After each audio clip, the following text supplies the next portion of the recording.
প্রথমে শুরু করলাম রুই মাছ দিয়ে।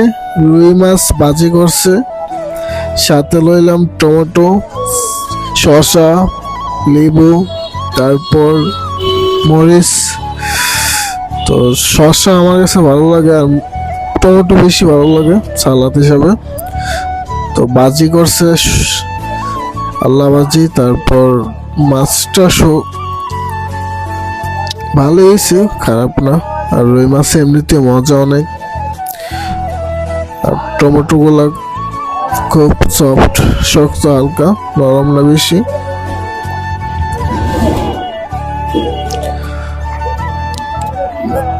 রুই মাছ আমার এমনিতে ভালো লাগে, কার কার ভালো লাগে জানাবেন।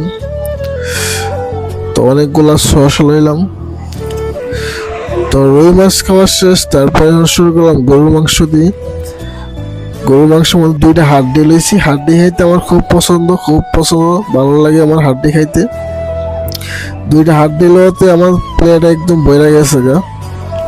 তো আজকে শুধু হাড্ডি খাবো, অফলাইনেও হাড্ডি খাইতে হবো। সব কিছু তো আর দেখাইতে পারবো না, ভিডিও তাহলে বেশি বড় হয়ে যাবো।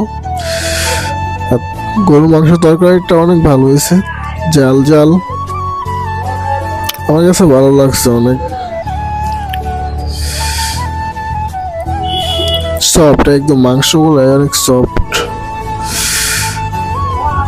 ক্লান্ত হয়ে গেছি খাইতে খাইতে। খাওয়া অনেক কষ্ট, খাওয়াতে বেশি কষ্ট খাওয়া।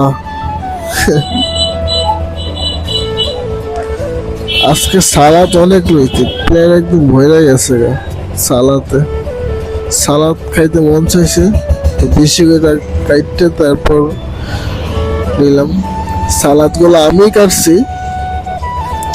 তো আল্লাহ হাফেজ।